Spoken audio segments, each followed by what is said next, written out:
Everafter Falls is a farming sim that released this year and I've been having a blast playing it. It is such a wonderful game and I'm surprised that not a lot of people know about it. I really like that the game does not hold your hand or overwhelm you with a bunch of tutorials at the start.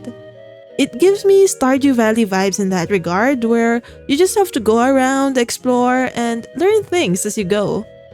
However, this also means that sometimes things can get a little confusing and new players might feel a bit lost, so here are more than 17 tips to get you started on the right foot. Here are some things you might want to tweak in your game settings. You can change the camera zoom to close, medium, and far.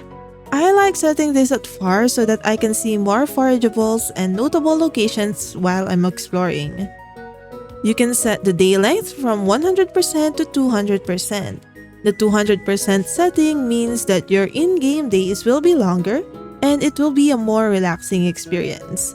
This setting, along with some others in this video, were not in the original release version, but the developer has added it based on player feedback, which I think is really good. You can also disable the fishing minigame here if you'd like, since this can be quite difficult. Lastly, you can change game difficulty from easy, normal, or hard at any point in the game. There is View Button Guide here that is a good reference whenever you're stuck at figuring out how to do something. A commonly forgotten control here is the Hold C in keyboard. This was introduced at the start when Dog asks you to pick up their mug, but somehow it also slipped my mind when I was trying to figure out how to rearrange my furniture and items. There's also some shortcuts like pressing X to open the map and Z to open the quests. Other helpful ones are holding Control button to take one item from a stack, and holding Shift button to take half of an item stack. Make sure to check your quests at the start of each day. Some quests will start without any prompt. These can also be activated by talking to an NPC with a red exclamation mark above their heads, so be sure to keep an eye out for that. These quests are important in unlocking new game mechanics, and it might even point you to new shops that you might have missed. Make sure to interact with the other villagers and pay attention to their dialogues, since they will give you more tips about the game, and they will also give quests that will help you progress in the game. You can use your map to locate an NPC. On the left side of the map, you can see the list of all the villagers, and you can click on any of them to center the map on them. You can also track an NPC so that an arrow will appear in the game, guiding you to the NPC's location. On the right side of the map are the various shops and buildings in town. You will receive letters from the mail from time to time, and it might be tempting to sell this since it sells for 60 gold each. However, keep this item because you can recycle this at Seed Shop or at the Pigeon Post to get organic shreds, which is something that you need for making cards that will give buffs to your character. For storage, I recommend you immediately craft some brown storage chests. This will only cost 15 wood and 3 stones, which is quite easy to get. One chest can hold up to 30 items. When crafting items, don't forget to look at the other tabs since you might miss the other crafting recipes there.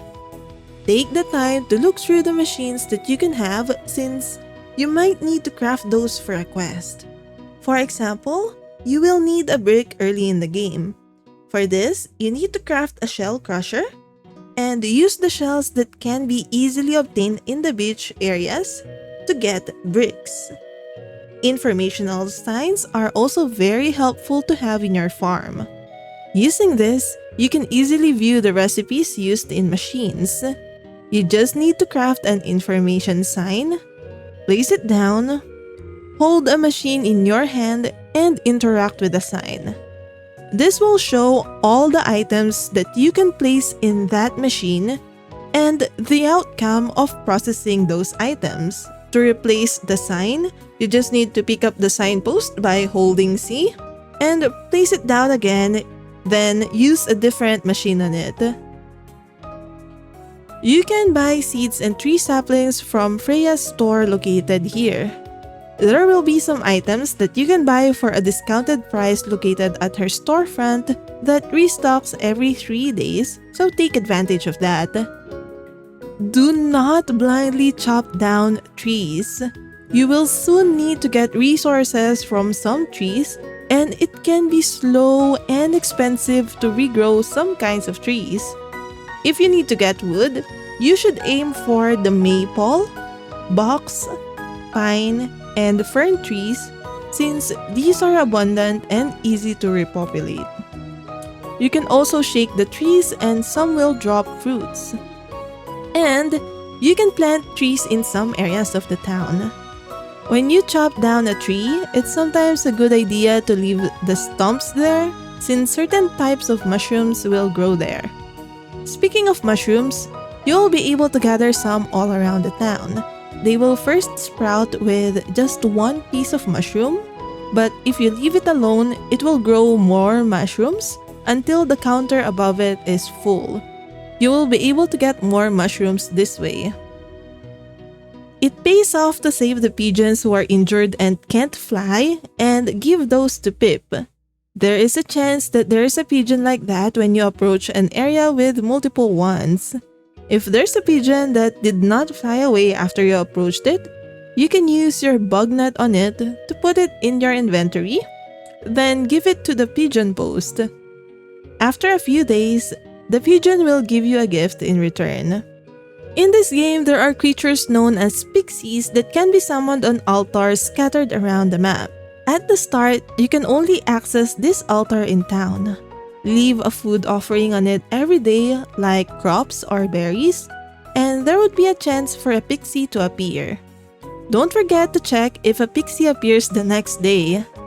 You can collect a pixie using a pixie bottle, which will be rewarded to you from an early game quest, or you can craft one yourself. Red pixies increase the quality and decrease the production time of machines. Blue pixies can harvest rocks and ores. Green pixies can harvest wood, grass, and shrooms, while rainbow pixies are able to complete the task of any pixie more efficiently. Make sure to place the pixies in their respective workstations so they can help you. For the pixies that harvest materials, they will leave the items they gathered on this chest near the town altar, and you have to collect this yourself. The fishing minigame in this game can be quite difficult. There will be rings spinning at different speeds, and some fish will have really fast spinning rates. You need to stop all of the rings in a way that it aligns perfectly so that the hook can drop towards the center and you can get the fish. To get a fishing rod, you need to do a quest with Calvin. He will give you some rope which you can use to craft a dinky fishing rod. Then he will mention something about getting a mushroom on a stump behind the aquarium. Don't forget to go back to Calvin after doing this so that you can get a free fishing mod. There will be 3 options to choose from. The green mod decreases the reel speed, and I recommend this at the start since it will make fishing easier. Better rods will allow you to equip more mods. Also, don't forget that you have the option to disable the fishing minigame if this gets too frustrating for you. You can use the fishing rod to get various items from behind fences, so keep a lookout for those.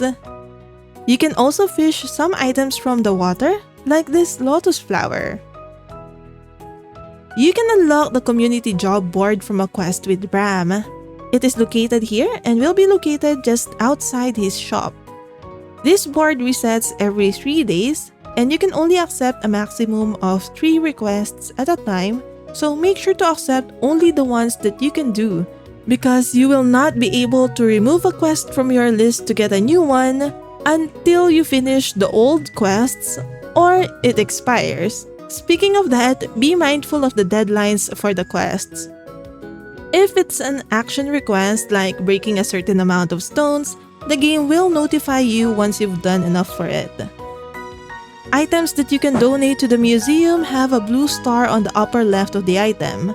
You should donate everything you can to the museum as soon as you can, since completing a collection will get you a museum point which you can use to get cards or other perks.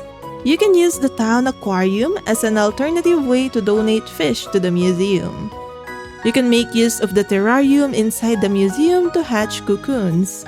You can also put a chest outside the museum, so you can easily access your collection of creatures to put in the terrarium.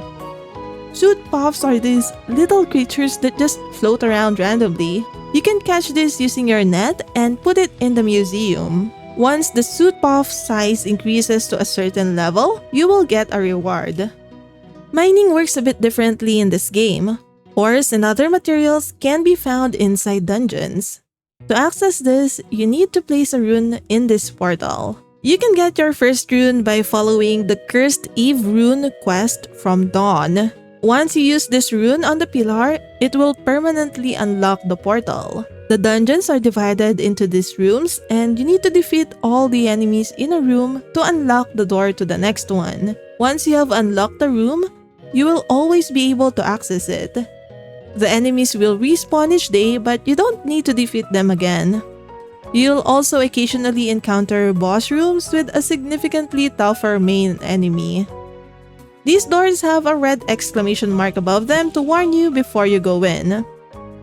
When you complete your first museum collection, you can choose a pet card, and I recommend getting the Healing Bond, which enables your pet to slowly heal you over time. This really helped me survive my first few dungeon trips. If you have any other tips for new players, then let us know in the comment section. If you don't have the game yet but this video intrigued you, I'm also planning to make a review about this game, so make sure to subscribe so you can be notified when that comes out.